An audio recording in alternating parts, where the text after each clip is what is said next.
Hello, and welcome to the Irth Podcast. I'm your host, Jason Adams. Today, we have the privilege of speaking with Jan Peeters, a true innovator in the utility service industry and the driving force behind Olameter.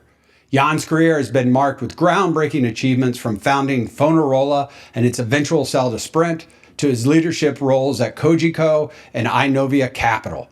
Jan, thank you for joining us today. I really look forward to hearing your insights and challenges when it comes to AI and damage prevention. This has been an extraordinary time for innovation across the world. But specifically, as we start to look at damage prevention, I would love to know just some of your thoughts about what is going on in the world today and where you see us going. Okay, well, listen, thank you, and thank you very much for inviting me. It's an honor to be here, and I think you and I've spoken before. We should have a fun conversation. I don't know what the viewers will think, but you and I should have a fun conversation. And okay, that'll do it for me. So fire away. Where do you want to start? So let's talk about, obviously, I think the world, everyone became familiar with like Chat GPT over the last year or so. But if you've been hanging around tech, you kind of saw some of this coming, right? And I know that you've always kind of looked beyond what is on the horizon. You look past that. So I'm just curious, what's your impression of what chat's done in the world? And then where do you see kind of these large language models taking damage prevention in the future? Okay, well, I can give you two examples that we are actually using now. If you've been in the locate business and you've read a ticket, right, and then your technician goes out in the field and tries to execute that ticket, one of the things you want to be able to do, and one of the things that we're doing in conjunction with the software from Irth, is essentially we are reading the ticket so that when we do the work in the field, and I'll get into how we map and trace and everything else, we can compare what the technician actually did in the field with what ChatGPT's interpretation of what the ticket says is. Because that interpretation can be different, which doesn't mean ChatGPT scores 100. It does not. Right. But it doesn't mean the technician doesn't score 100 either. But the odds of both of them making the same mistake are rather small. And so consequently, we've got baked into the dispatching system a large language model, ChatGPT, and it'll be another model on another day, and that's fine. Right. But right now, that's the model du jour. And we're using that to read the ticket and compare what the technician did in the field with what the ticket said. Nice. And to highlight for the technician, and this becomes one of the key points for us, before he leaves the site, that there's an incongruity of some kind. It's no good telling you 3 weeks later, after a pipe has burst or something, before he leaves the site or she leaves the site, that something doesn't click.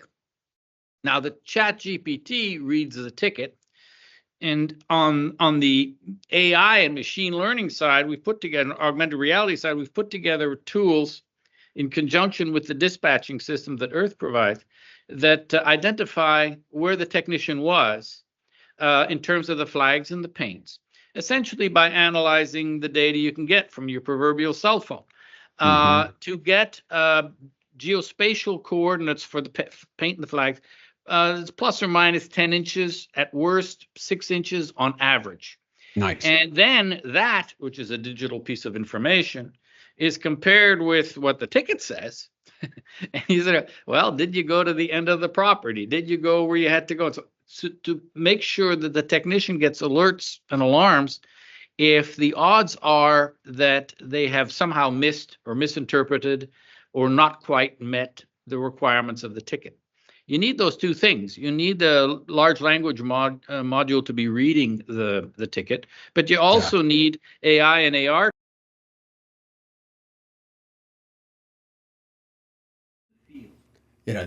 That's such a great way of looking at it. It's sometimes we start talking about tech and there's so much new stuff out there that you kind of have to like parse it off into these different areas, right? You talk about AR, right? That's a really interesting space, especially in our world. What intrigued me when I started looking for software, competitive software in the space, one of the things I saw out of one of our developers, who was the company I eventually acquired that you're familiar with, was the DigTix company, was that Kyle Murphy, their developer, had built an AR thing that was you put on your head and then you could actually see the lines in the ground, where the representation was. And I kept thinking to myself, my God, imagine how valuable this would be if that line was accurate, right? There you go. Now you put your finger on the button.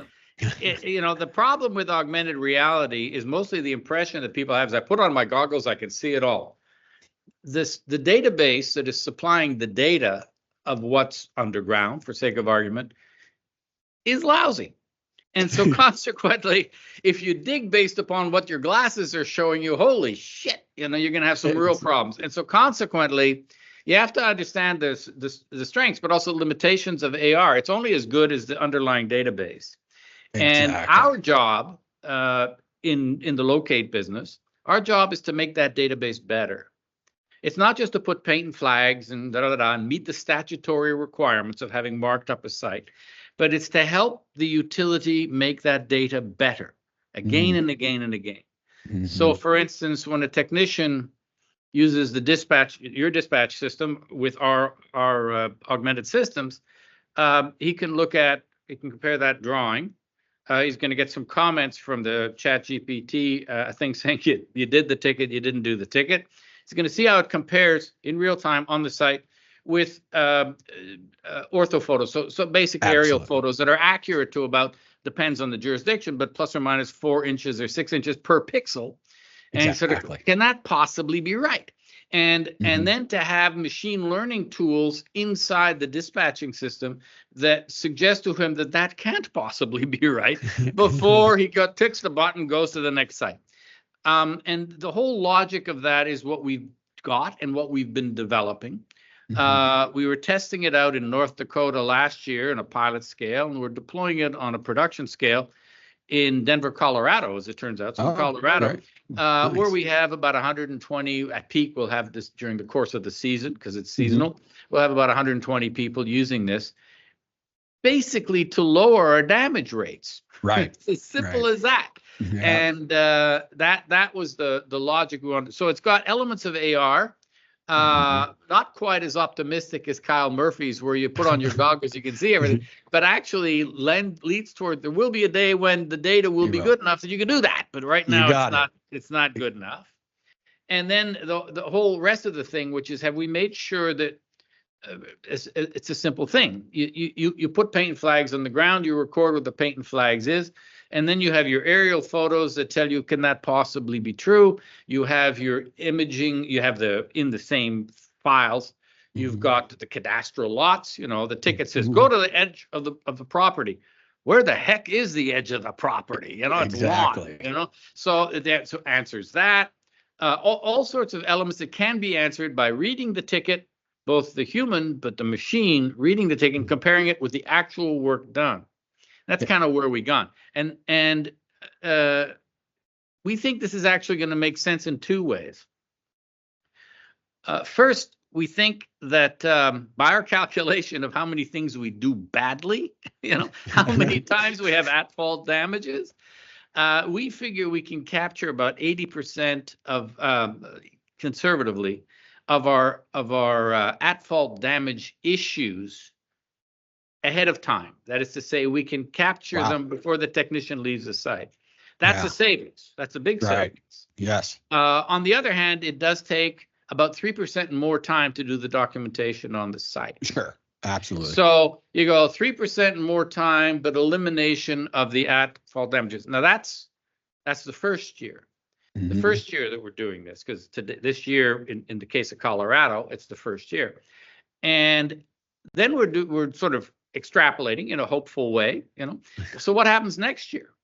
Because you'll have noticed, you especially will have noticed, that we do a lot of the same sites year after year after year. Absolutely. If you do 300 million underground locates, which is roughly the number in the United States every year, you go, how many houses are there? I mean, at the end of the day, you're going to the same places again and again and again. And what traditional systems would do is, here's the ticket, go to the site, do the job, fine. What we want to do is we want to be able to see the ticket, go to the site, do the job, and compare it to what we did last year. Well, not just compare it to the utilities drawing, which we hope will get better, and compare it to the aerial photos, which are pretty good, but sometimes get better generationally. But also what we did last year, because if what you're doing this year is completely at variance with what you showed on the same site last year for the same utility, you have to pause and sort of go, what the heck? tell you, okay? And the whole idea is to get the quality up and the risk damage down. And we think it breaks even on year 1. Yeah. And as for years 2, 3, and 4 and thereafter, it's like the home run. Absolutely. I will tell you what's interesting at Irth, at least for us and during my career, we kind of see all sides of this, right? Because we sell solutions for creation of the ticket at the one call center. We sell for the utility companies to manage the actual tickets. And then also for contracting, locating companies who do it on a professional, larger scale, like yourself, right? Do these kind of things. So what we've seen is how can we take all 3 of these very important stakeholders and get the value of all of that historic data? Because what's happened before is you said it exactly correct. Ticket gets created, it gets isolated, it has a start and a complete, and then it's done. But when we're sitting 6 weeks later, the marks are gone. You got it. And so you start again. Right. And I've done work in some other technology companies, and the notion of doing 300 million of anything in a year and not recording any data right for use next year is like. And I'm. It's coming to us here now. We need to do this. And look, you're a wise man, and I know you see this as much as I see it. The most valuable thing this industry sits on is the data. We have some of the most critical data that makes the world go round, and we don't do much with it. And our contention is, like you were saying, we believe the historic data combined with large language models, they give us an indication of what risk looks like. Can we put stuff at the beginning of the process when they're creating a ticket so the person submitting the ticket will get feedback, oh, this isn't a good time to submit it, right? The idea is instantly. As I say to my guys, sort of, don't leave the site till you got it right. Right. Well, how do you know you got it right? And there's a classic management issue. So a technician's out of the site doing something, and the technician has a question. Well, the technician can show to his supervisor or somebody else in the field who's a subject matter expert the same site, the same ticket, what has been mapped on the ground, what the aerial photos look like, what the chat GPT is saying. All of that stuff can be shared in real time, right, before you leave the site. That's as opposed to, well, when you come back to the office, we'll talk about it. What is that? No. That's no. Right. So this is just an awareness issue, but it comes with having the tools. Yeah. And the challenge, of course, initially was because we aren't always doing work where there are 5 bars, if you know what I mean. Sometimes you're in places where it gets a little weaker. So you've got to be able to do this and make this work with different degrees of quality of communications. Now, communications are getting better and will continue to get better. But an awful lot of the challenge in the early days of what we were designing was that these devices didn't have enough memory to store the application. I'll take you a silly example. We install meters. That's another thing we do other than locate. We've installed 30 million smart meters in North America, which is quite a few, right? You take a picture of them. Okay. You got a picture. So if you have to stand in front of a judge, you've got a picture somewhere in the file. But when you take the picture can have enough intelligence in the handheld here to be able to say, look, first of all, it's a lousy picture. Secondly, or it's a good picture. The data that's on the picture is consistent or inconsistent with the ticket you use to do the work. Same sort of thing we're doing to locate. You try to put as much of the intelligence as close to in the field as you can on the handheld to be less dependent on tenuous telecom links, because they get pretty lousy in certain locations. So that's also the fact that on the side that the devices, the handheld devices, I mean, compare them with what you were doing 10 years ago. Oh, holy crow! I mean, these things had no brains 10 years ago. I mean, they were not much better than a clipboard with a checklist. They were Absolutely. not right. Whereas now the ability to put into them their own analytic capabilities and feedback and so on is advanced, including reading the ticket. We have a component that's just starting to get some traction at Earth where it's similar to what you're saying, where you take a picture of the meter, but it checks for vegetation and rust. And it uses an AI model to go over the image to see, are there any challenges with it? What's nice about that is now we're starting to capture that and associate it with the ticket.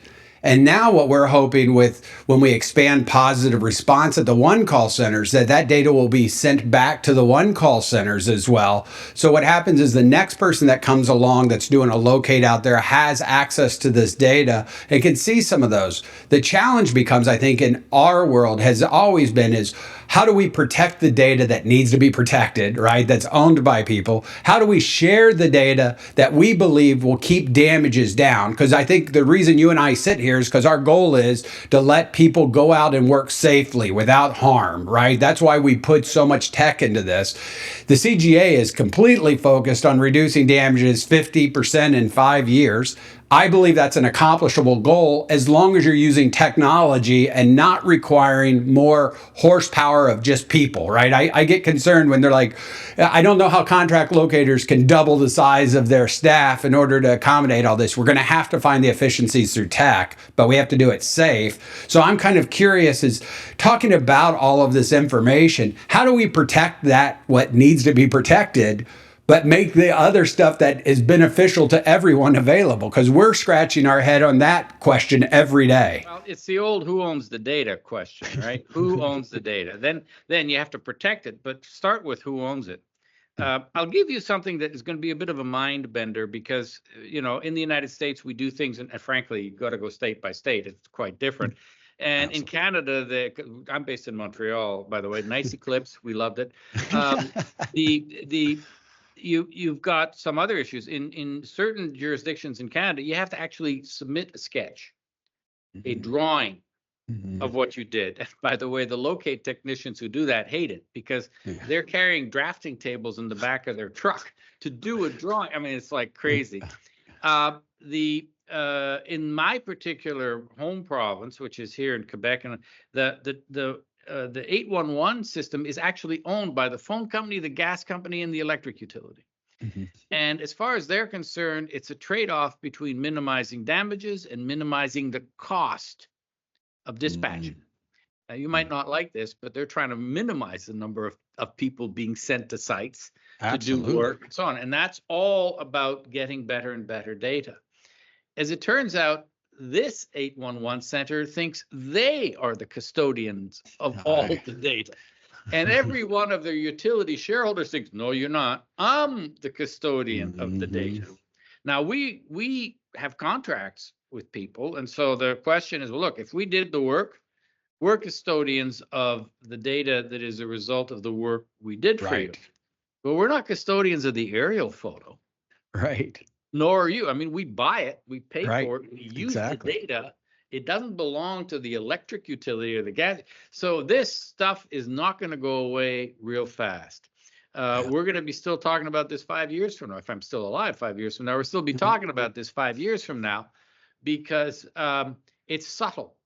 You sort of go, well, okay, you did something for somebody and it's got to be private and everything else, but is a public good. So I'll give you a silly example. So we do underground locating using the geolocation, using reference points. So you use the handheld to essentially give you a map of where the paint and flag was, and then you take that map and you correct it as a function of reference points.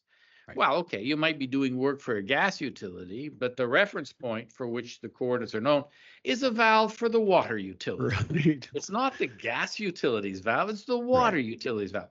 So who owns the data? And you sort of go, this is going to be fun. This is going to be fun. Eventually, I suspect that regulators and legislators are going to start getting around to the notion of what constitutes public data. What is public data? Right? Agreed. I mean, I've had a telephone company, the largest in Canada, tell me you can't have any information about my telephone policy. it's there, man. You can't drive by. You can't Right. look at Google Street View and not see your pole. What do you mean they're not allowed to have? You got to get notion that if you're in a public space, in fact, some of your data is public. You have an obligation to protect your assets. Absolutely. Right. Well, but you have to figure out. Come on, it's public domain data. It's out there. I don't know if you. I don't know if you've seen this. I've been talking with a couple companies, and one company in particular has created a data set that gives you around 98% accuracy of knowing what members would be on a ticket if it were created. So in other words, they're able to go to their publicly gathered data set, click on a point, and give me the exact same members that if I went through the one call process and I saw it. Their contention is all of this data is now available publicly. Thus, because these large language models, I think people tend to forget, it's great for chat and all that kind of stuff. But when you can go through and look at every, electric bill that's on public record, every permit that's ever been issued, you can start putting together all of this for a GIS basis of improvement. I'm sure you realize, for me, these large language models are so similar to the evolution that took place when GIS really kind of blended itself in damage prevention. For the longest time, we were using grid books and paper books, and we said G7 is where you're digging, which was a quarter mile by a quarter mile grid. And then next thing you know, we're using gridlets, and now we're getting to polygonal data. Now we're doing sub-meter accuracy. The change that it had on our industry is, I think, very similar to what these large language models will be. And trying to find people like you that have vision that say, hey, all of this is coming. How do we leverage it to be beneficial so that our staff is safer, our people are safer, our clients are getting value out of it? Because I don't know other ways. I keep scratching my head of other ways to use these large language models. One for us, of course, is risk. We take a look at, as you're saying, Irth is very fortunate that of those 300 million tickets, we're receiving about 180 million. We believe we're the largest. Yeah, we believe we're the largest, so we have the greatest amount of data, and what we can pull out of the data is great. But now we're stuck with the question of saying, what can we do with that data that doesn't cross the line of making people who've valued our ability of our software gives us use of their data as well. And we have very tight limits of what we can and can't do. But now I keep scratching my head saying there's companies that are recreating our data set out of publicly available data.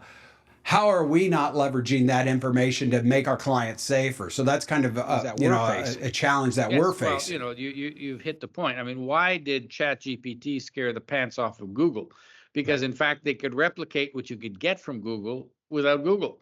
This was a scary thing for them. There is another thing I'm gonna toss in just to make it a little bit more theatrical here. At the end of the day, so I've talked about my jurisdiction here in Quebec. They have here, by contrast with any other jurisdiction in North America, got much better handles on where is the stuff actually buried that they've got over time, so that the jurisdiction issues way fewer tickets. I mean, population terms, it's way bigger than Colorado. The number, of course, Colorado's got a lot of construction still, but way fewer tickets with way less accidents. In fact, if we are successful in the process of having better data, we will, in fact, don't take this the wrong way, be doing less work in the field, because we'll only do it when it's necessary, not just every damn time. You talk to any of the folks that'll be at the trade show. It's going to be next week, but at the trade show, what percentage of the time do you do a ticket which, in fact, wasn't really required had you known? Absolutely. And depending on the jurisdiction and the quality of the 811, it's a rather high number. And in fact, some underground locate people have this risk approach to it. Well, we won't do all the tickets. We'll just charge for them because we'd rather pay the penalty than send a truck. Okay, try to explain to a regulator that they're paying for a service that's not being provided because it's being covered out of insurance. The fact is, the lights are not supposed to go out. Right. The gas is supposed to continue flowing. The water's supposed to be there. You're not supposed to play roulette with the customer. Exactly. But in fact, playing the ignorance game has led to some of that kind of stuff, which I think is a distortion of the intent. The intent is to get better and better and better data, should be, on the one hand. And on the other hand, reduce the amount of times that a person has to go to a specific site, because the person proposing an excavation can be quite specific. And I'll tell you why I think this is important. Most of the people who are at the CGA are focused, as they should be, on underground locating. And of course, more stuff's buried, more tickets, and this hallelujah chorus, more tickets, and sort of go, okay, I get all that, I get all the enthusiasm. But now, take a step back and try to imagine that you're in the board or the C-suite of a big utility, and you're trying to figure out, so what happens over the next 20 or 30 years? There are two classes of investments that are going to take place over the next 20 or 30 years, which if you follow these kinds of trends, include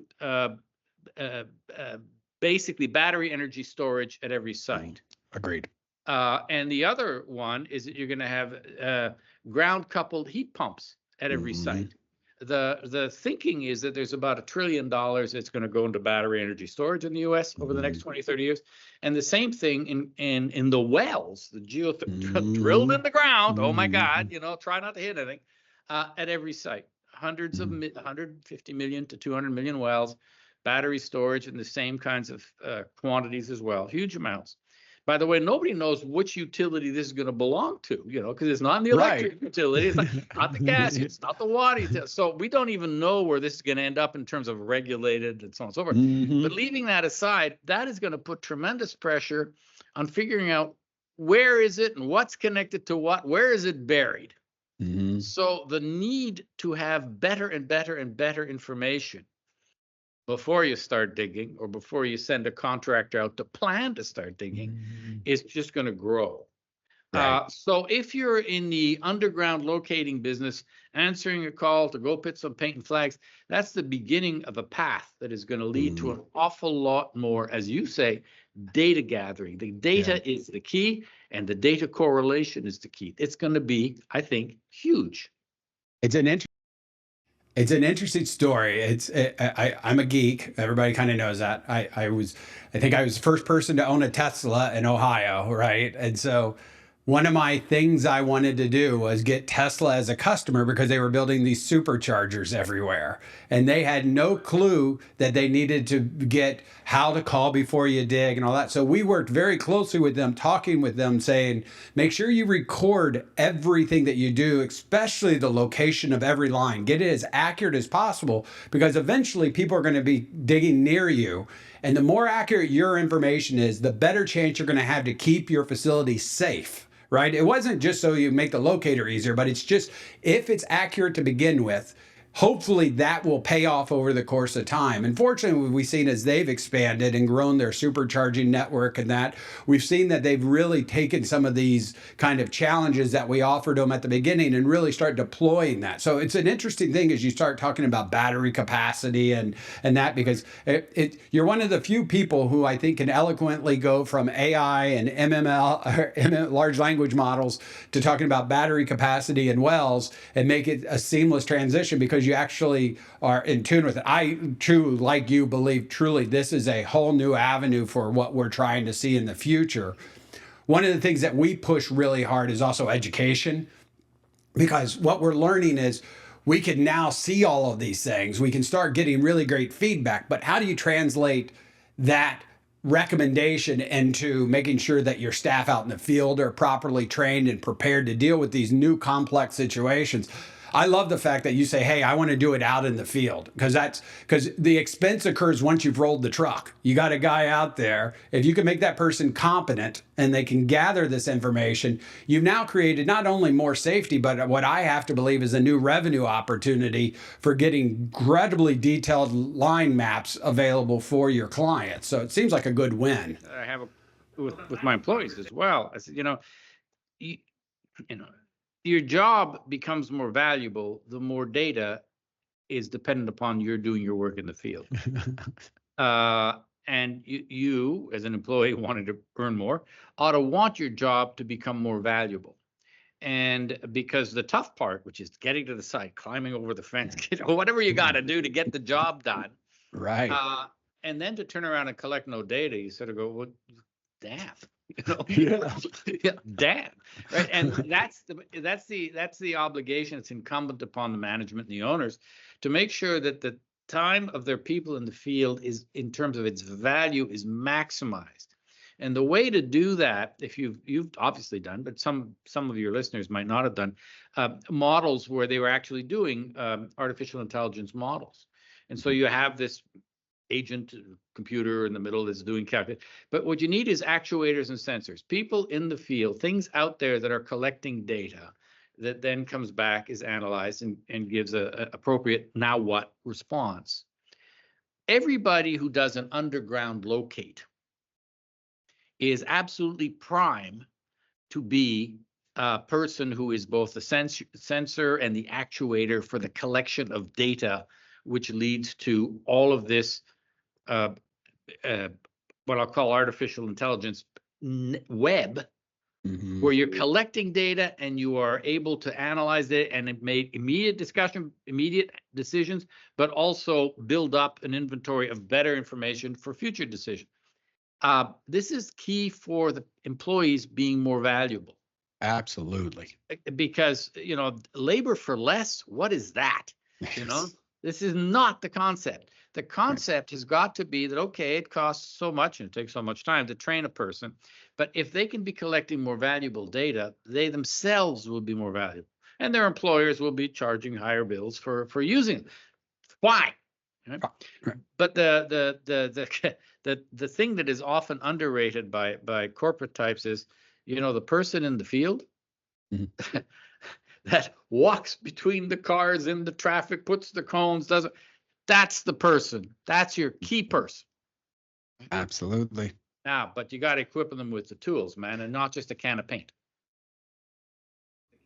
When I used to look at threats to my business, I always said, I fear the magic shovel, the shovel that can't penetrate a line, right? Because then why do you need me? Because everyone can go dig freely and no one ever gets hurt.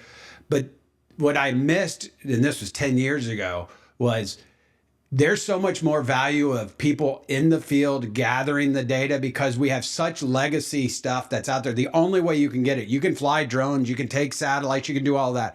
But to get to the sub-meter level accuracy, to know what the depth is, to know all of that, you need boots on the ground.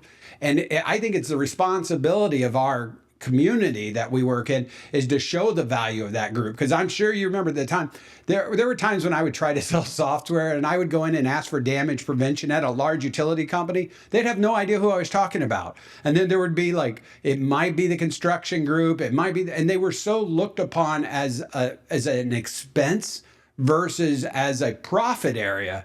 What I hope is that we can change the narrative to say your most valuable asset's not what's buried in the ground. It's the boots that are walking above it. That's where it's at. Absolutely. Yeah. Absolutely. Yeah. Which, isn't the way everybody sees it. But, in fact, a lot of people think, no, I don't work in the field anymore. No. The value is in the person in the field. And the thing is not to screw up. The value opportunity is there. As for, is there going to be a magic sensor on top of the backhoe that'll prevent you from digging into something? Well, if Kyle Murphy's, augmented reality vision comes true, possibly. But there's always going to be at the edge of that. Yeah, but we have a new situation and we need a person to deal with that new situation. That is not going to go away. Right. And Lord knows, we're going to be burying more stuff, not less. I mean, I talked about 150 million underground geothermal wells in the next 20 years.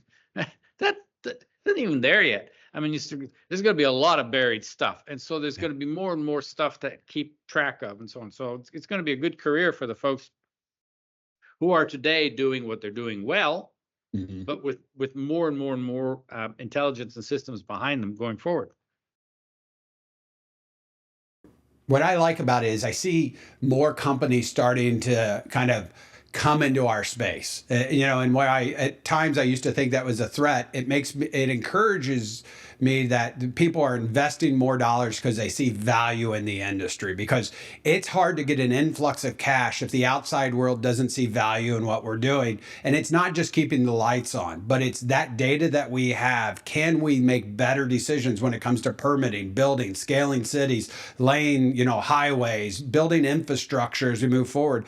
That data is so valuable that I'm glad that outside groups see it, because that means more money's coming in. That means we can invest more as organizations into building better, higher quality solutions. But we need to make sure that the people that have the reins there are people that see the value of those guys on the ground still. And I'm like you. You're right. It's a hard conversation. We have large entities in our space who look at this as just kind of quantity versus quality, right? And it's like, I never understood that concept when lives are at risk. Like, quantity should not be part of the decision factor of my quality. As you were saying earlier, that risk factor, there's people that just sometimes won't locate because, look, hey, it's just a line off of here, and if it gets damaged, it's easier to replace it than it is to protect it. We can't have that mindset at all in our industry. We need to hold, right. And there is that side of it, and then there's, which is the true pure damage prevention, right, side of it. But there's also, as I was saying, I'll give you an example of a project that we're doing, which is not related to underground locating. But sure. What we're trying to do is we're trying to help some very large contractors identify. So if we're going to do a geothermal well outside every house in Colorado Springs, where will we locate it, and how big does it have to be? And so in order to analyze that question, you go through, well, what do we know about what's located underground? Lots of data there. What do we know about every house? Well, analyze the building, satellite photos, both orthogonal, but also 45 degrees. Can we do the thermal load of every building? Can we calculate all that? Can we do it so that we can get to the point that we don't just go to your backyard and drill a heat pump well for you, but we're doing it as a municipal infrastructure. We're doing every building in the town, which I can tell you, if you do that, because decades ago I did the horizontal drilling projects, the first ones for oil and gas in the 80s. They were done in Saskatchewan. I put together the funding. It was one of the past slides. And that brought the price of drilling down because you didn't move cross town. You would drill, turn 5 degrees, drill again, by a factor of 7. Wow. And that is the reason the United States today exports and does not import 80% of its oil or gas. That simple experiment. Well, we have a similar thing that's going to go on with geothermal wells. And we need to get, and if we're going to get to net zero, and if you're, by the way, if you're in a boardroom at a utility, they're probably not discussing underground locating. More shame on them. But they are saying, well, what the heck does net zero mean to me? I'm a gas utility. What does it mean if I'm an electric utility? And when you get into that, you get in a whole piles, billions, trillions of dollars of infrastructure that need to be located, connected, by the way, underground, and they're going to exist dependent upon having the information. So I can see that coming, and the paths coming, and people starting to figure out, how do I bid? How do I this? How do that? And that is where I am interested in, of which the key is the person in the field collecting the data. Yes. And you guys are sitting smack dab on that space.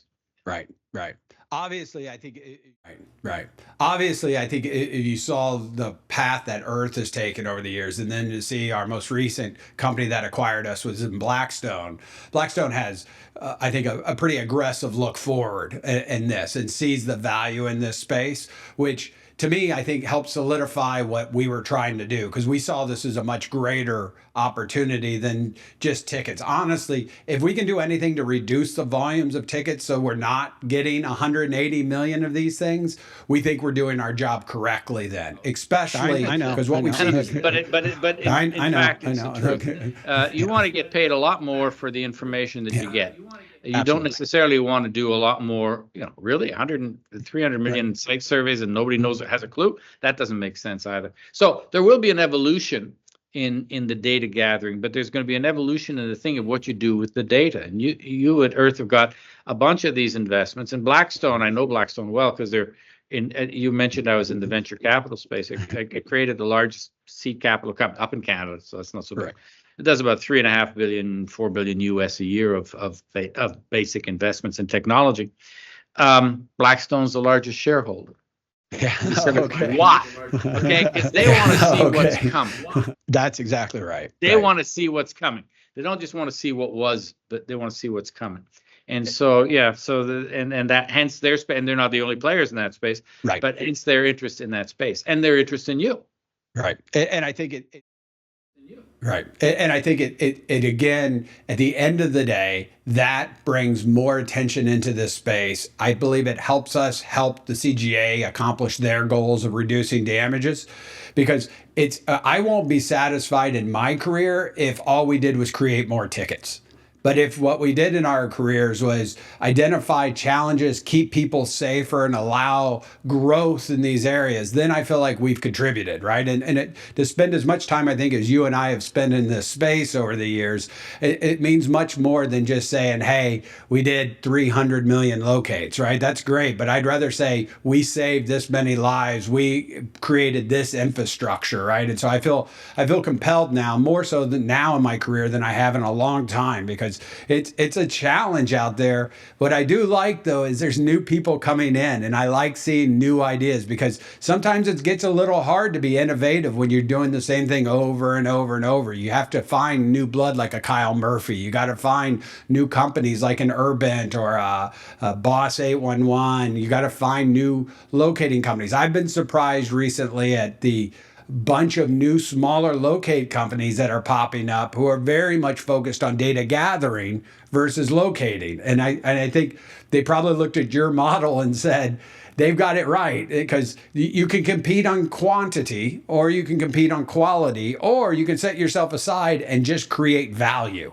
And that's where I see companies like yourself and some of these smaller companies starting to do it. So that makes me smile a lot, because I think it's better for our industry. But it also, those are the guys that embrace new tech, right? And so as a guy in tech, it always makes me happy when I have more guys embracing tech. So, yeah. Hey, look, Jan, it's been a great conversation. I don't want to cut you off. I think you and I can probably do 20 of these podcasts. They're going to be so enthralled, but you and I could keep going for days. And in fact, I'll meet you at the CGA next week. Absolutely. Next week, and we'll have a chance to keep the conversation going.